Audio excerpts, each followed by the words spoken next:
Hi guys, happy Sunday to everyone. Gusto ko sana matulog kaya lang hindi ako makatulog ng init. Ayan guys, so may gusto akong i-share na video for this afternoon. Especially sa may mga asawa, may long-term relationship, may mga boyfriend and girlfriends na po.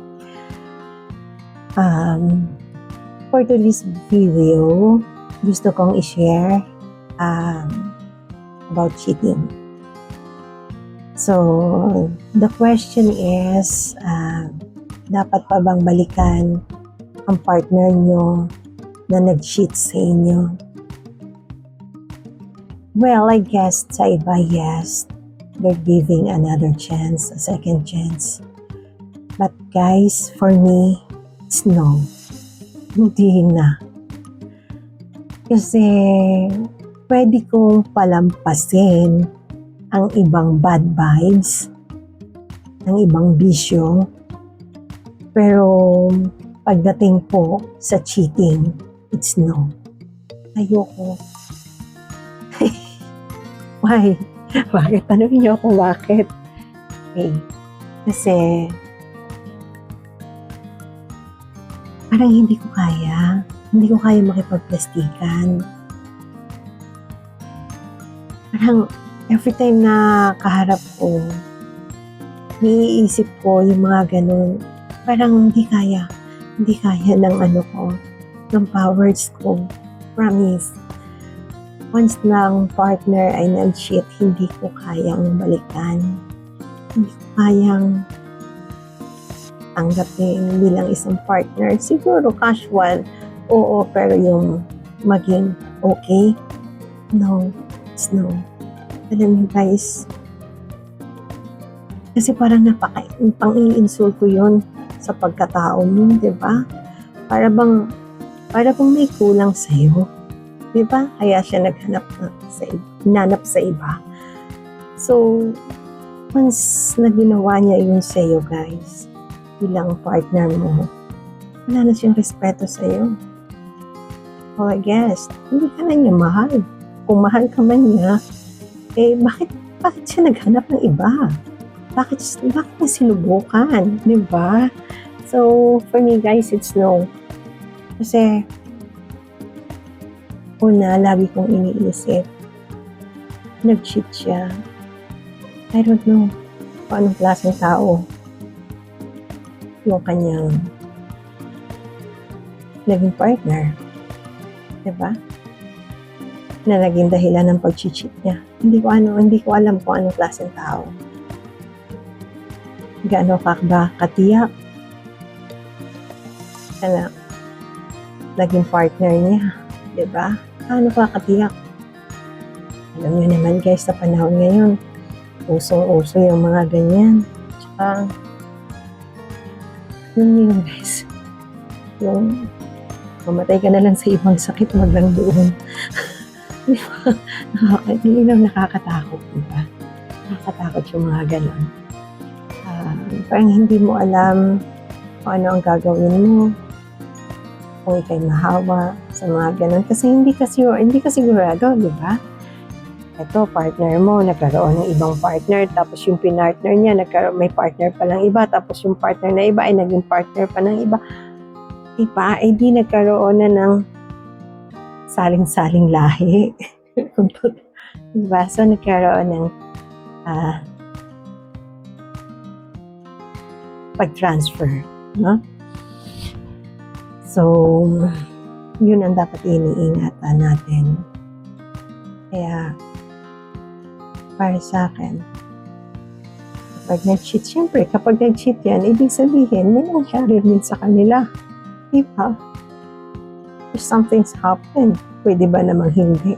Pwede ba namang wala? Ika nakakatiyak kung malinis ang kanyang naging partner. Tapos, babalik sa'yo. Hello?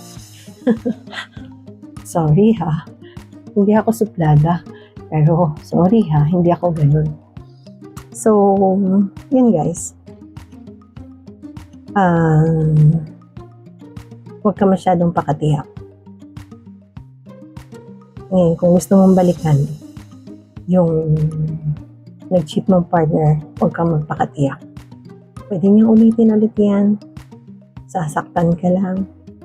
Niloko ka na, magpapaloko ka pa ulit. Hello? Buti sana kung ang magiging dahilan ay nagsugal, nag-alak. Diba? Eh kung yung pag-cheat, partner, sorry. Hindi ako suplada. Naingat lang ako. Kaya for me, no. Hindi na dapat binabalikan ang mga nag-cheat na partner. Kasi pwede lang gawin sa iyo ulit yun.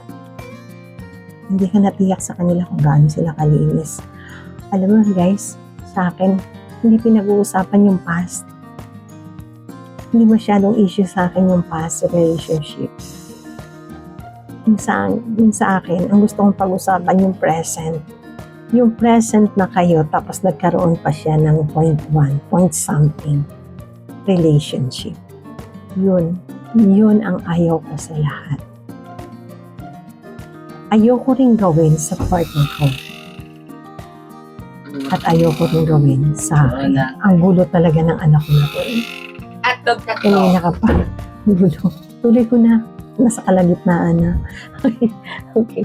So, ayan guys. Share ko lang naman yung sa akin kasi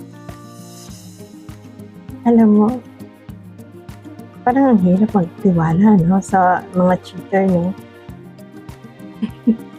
Magkaroon ka na lang ng ibang bisyo. Huwag lang yun. Diba? Ganun lang ako kasimple. I really hate cheater. Galit ako sa mga nag-cheat. Ayoko naman niloko.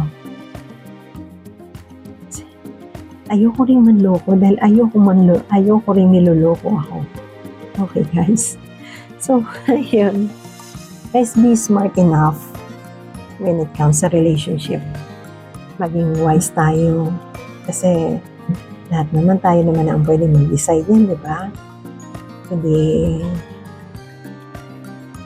Hindi tulad ng dyan, nakaramdam ka ng convenience sa isang tao. Uso na kasi ngayon yung mga one-night stand na yan eh. Kaya ito sa social media. Uso na. Yung simpleng mga chat. Hello, good morning, kumain ka na. Hello. Tapos mag-reply ka. Ayun, shoot. Doon na, start na. Hanggang dire-diretso na. So, sa inyo guys, yung mga partner na, maging aware naman kayo. Huwag naman kayong manhead sa mga partner niyo na nagluloko na pala. Hindi kabaitan yung tahimik ka na lang. Hindi kabaitan yung yun ay sadyang katangahan. Katangahan yun, hindi kabaitan. Baka talaga sadyang wala ka lang din pakialam. Kaya tuloy-tuloy na niloloko ka ng partner mo. Yan. Ayun. I-share lang ako. Basta ako, ayoko ng cheater. Ayoko ng cheater na partner. Kagaya, pag nag-cheat ka, edi tapos na, wala nang balikan. Wala na. Wala na tayong pag-uusapan. Yung mga ganun sa akin. Once na nahuli ka, huwag ka nang pahuli.